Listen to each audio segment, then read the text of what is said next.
Cordial saludo, tutora Sandra Milena Galvis y compañero. Les habla Sorani Joven Vargas, de Ciencias de la Educación, de la licenciatura en Educación.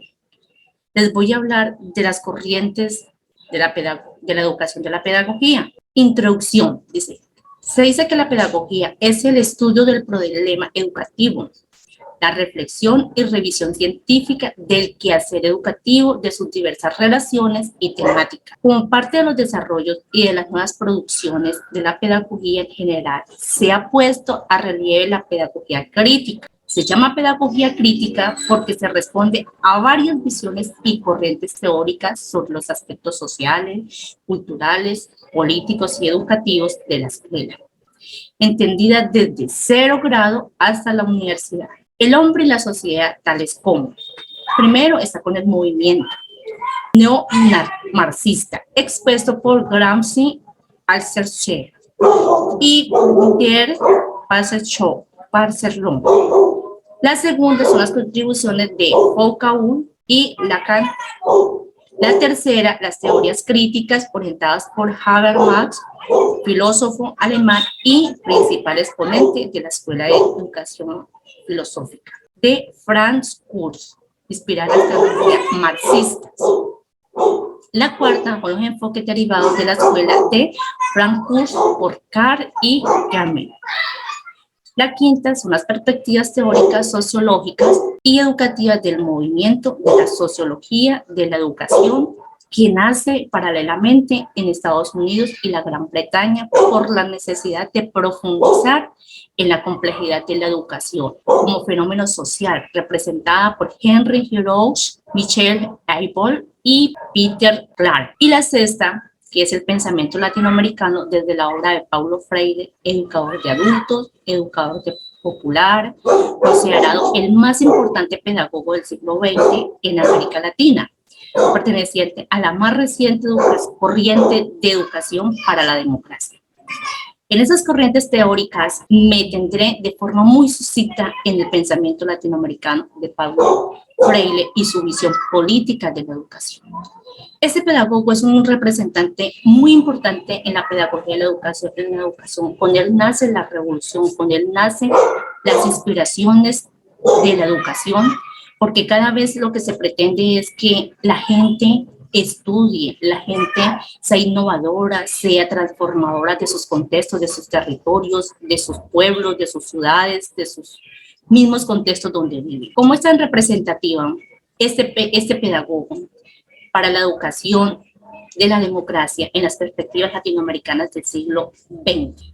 Paulo Freire, con él nace la educación que le da un giro a toda clase de personas, sean pobres, sean ricos, sean blancos, sean negros o sea de la clase que sea. Lo que él pretende es que la gente innove, que la gente estudie, que la gente se prepare para que haya esas transformaciones en sus países. Vamos a hablar de 7 corrientes de la pedagogía de la educación, y la primera es la lectura y la escritura cobran sentido cuando tienen relación directa con la realidad. Es decir, el niño aprende desde su contexto, de lo que le brinda la realidad, de lo que hay a su alrededor. Eso es lo que se trata en esa primera corriente. La segunda corriente dice, el educador aprende del entorno a educar para poder transmitir los conocimientos. O sea que el educador también aprende de su contexto para poder transmitir estos saberes, estos conocimientos a sus estudiantes. La tercera corriente es, el estudiante es un agente activo en el aprendizaje.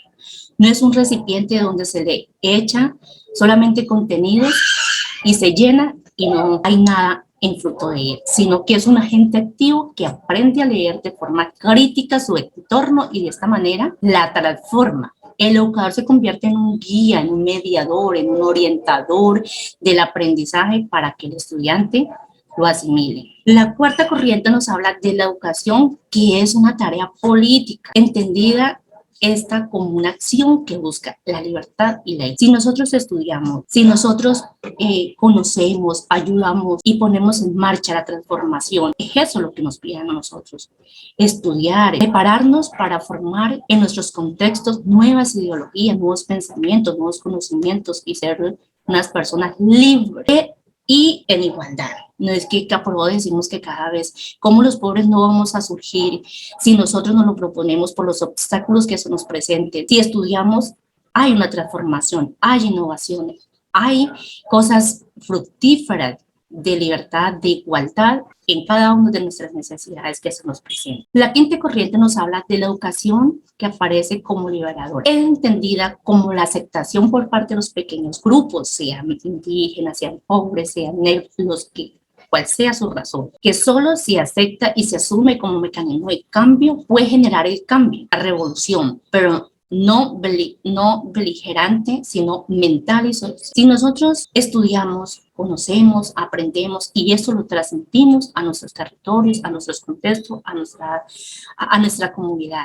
Claro, nuestra mente, nuestro pensamiento va a cambiar, vamos a ser personas innovadoras, transformadoras dentro de un contexto social. La revolución nos permite escudriñar cosas que necesitamos aprender para luego transmitirla a nuestros territorios y a nuestras comunidades. La sexta corriente nos habla de la práctica educativa.